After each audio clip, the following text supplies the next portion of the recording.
یہ باب ہے، یعنی عنوان ہے حد المریض یشہد الجماعہ، کہ مریض کی وہ حد کیا ہے کہ جس پر وہ جماعت میں جائے، کہاں تک جا سکتا ہے، کتنا مرض ہو جو جماعت میں حاضر ہوتا رہے۔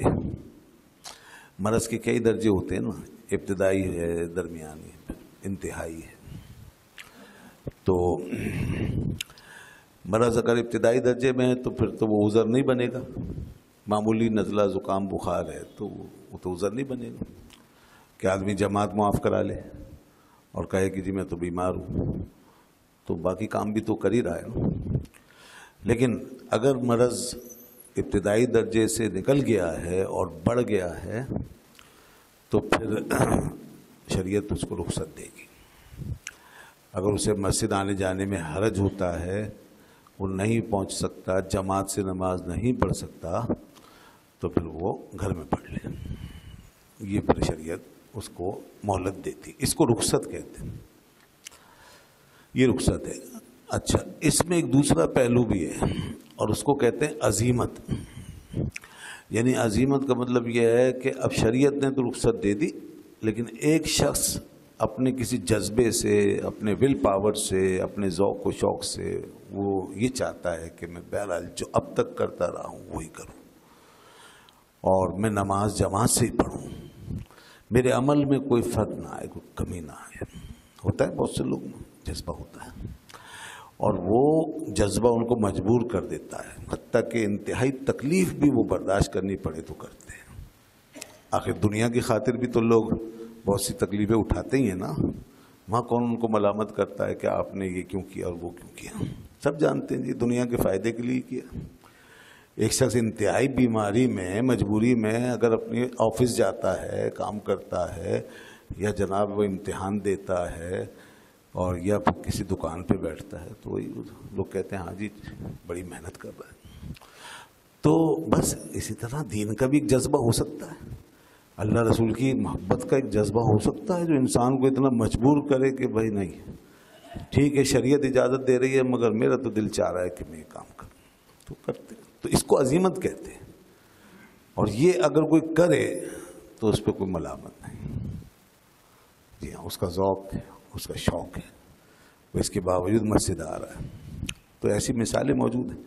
اب یہاں پر جو باب ہے نا، یہ جو حدیث جو لائے امام بخاری رحمۃ اللہ علیہ، اس میں یہی بات آ گئی ہے اصل میں، کہ اللہ کے رسول صلی اللہ علیہ وسلم نے اس حالت میں بھی نماز پڑھی مسجد میں جا کے کہ جب کہ آپ چل نہیں سکتے تھے، اپنے پیروں پر چل کر نہیں جا سکتے تھے، یعنی اتنی بیماری اور نقاہت اتنی بڑھ گئی تھی کہ حضور کھڑے نہیں ہو سکتے تھے، چل کر جا نہیں سکتے تھے، لوگوں کا سہارا لے کے پھر جاتے تھے۔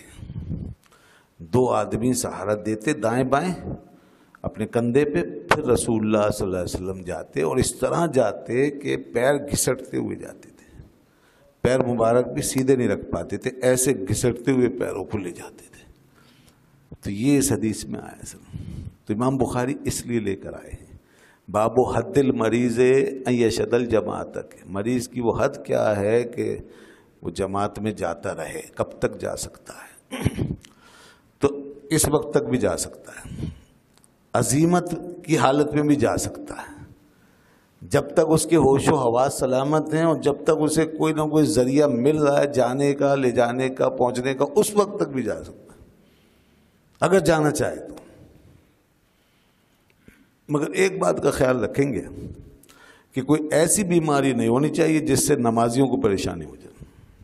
ہاں، یہ اب دوسروں کا مسئلہ آ جائے گا۔ پھر اپنی حد تک تو آپ کو جتنا برداشت کرنا ہے کر لیں، آپ کی مرضی ہے، آپ رخصت پہ چلیں، آپ عزیمت پہ چلیں، لیکن اگر آپ کی بیماری سے دوسروں کو اذیت ہو، تکلیف پہنچے، آپ کے برابر میں کھڑے ہوئے شخص کو تکلیف پہنچے، کوئی ایسی بیماری ہے، کوئی گھناؤنی بیماری ہے، ایسی کوئی جراثیم والی بیماری ہے، گھن کھانے والی بیماری ہے، تو اس میں پھر آپ مسجد میں نہیں آئیں گے، کیونکہ لوگوں کو پریشانی ہو جائے گی۔